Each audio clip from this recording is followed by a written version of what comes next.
Bonjour à toutes et à tous, ma team Kiefer, j'espère que vous allez bien. Aujourd'hui pour cette nouvelle vidéo, on se retrouve pour un nouveau tuto, comment vider le cache sur FIFA 23. FIFA 23 qui n'est plus sous la plateforme Origin, mais qui est arrivé sous la plateforme eSport, donc c'est tout nouveau, c'est actualisé pour FIFA 2023 et 2023, l'année tout simplement. Donc c'est parti, on va vous montrer comment faire.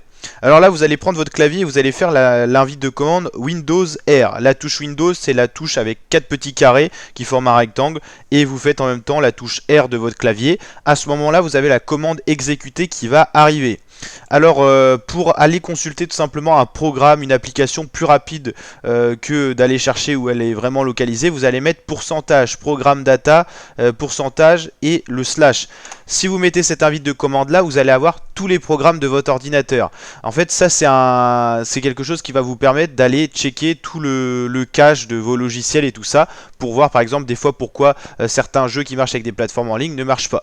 Donc là dans le cas de FIFA on n'est plus sur Origin, donc ça sert plus à rien d'aller mettre l'invite de commande suivi d'Origin après le slash. En fait là il faudrait mettre après le slash IE, mais vu qu'en fait c'est tout nouveau, on savait pas forcément quel nom mettre derrière le slash. Donc là en gros c'était IE desktop que fallait mettre avec l'espace et peut-être les majuscules à respecter.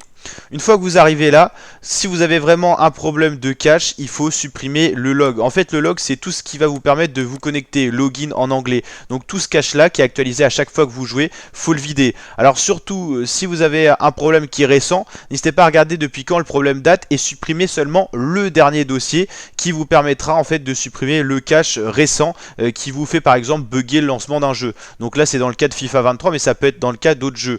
Le programme par exemple installe là, faut pas y toucher parce qu'on voit bien qu'il est assez vieux. Bon après si mon bug avait été dès le 12 janvier, j'aurais peut-être pu faire quelque chose, mais en fait là on va s'intéresser qu'au dossier log. Alors si vraiment ça bug depuis longtemps, vous supprimez tout le dossier log. Une fois que vous allez relancer le jeu, tout va réapparaître, tout va se réactualiser et normalement ça devrait remarcher. Donc voilà, pour vider le cache en fait, il faudrait faire la commande complète, donc maintenant qu'on connaît Windows R, et là vous mettez IE desktop en fait tout simplement. Donc après ça va peut-être être galère, donc c'est pour ça que j'avais pas fait ça, parce qu'en fait je sais pas forcément l'orthographier quoi. Voilà, il suffit qu'on sache pas l'orthographier, là il y a peut-être une erreur par exemple.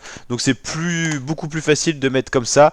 Et voilà, en fait il faudrait exactement ce nom là. Donc par exemple là on va... Ouais bah vrai, voilà on copie ça. Et normalement si on tape exactement ça dans l'invite de commande, on arrive directement dans le bon programme, normalement. Voilà. Donc en fait il faut connaître le nom exact. Donc quand vous connaissez pas le nom exact d'un programme, vous faites comme j'ai fait au début, vous mettez le pourcentage programme data avec le slash. En fait après le slash il suffit de mettre la suite du programme. En fait vous rentrez dans votre ordinateur avec un chemin particulier. Donc là en l'occurrence IE desktop pour FIFA 23. Je vous ferai également ce tuto là pour GTA 5. Ça peut être très intéressant sachant que GTA 5 est un jeu qui bug beaucoup. En tout cas j'espère que cette vidéo vous a plu et aidé. Si c'est le cas, n'hésitez pas à lâcher le petit pouce bleu, le petit like des familles. Si vous avez d'autres problèmes plus conséquents, n'hésitez pas à mettre en espace commentaire. On essaiera, soit moi, soit quelqu'un d'autre de la communauté, d'y répondre pour vous aider, parce qu'il peut avoir des problèmes beaucoup plus spécifiques, beaucoup plus isolés, mais on tentera d'y répondre et de vous aider. Donc n'hésitez pas à vous abonner à la chaîne pour d'autres vidéos de ce genre, à liker, partager, et je vous dis à très bientôt mes kiffeurs pour de prochaines vidéos. Ciao ciao l'équipe.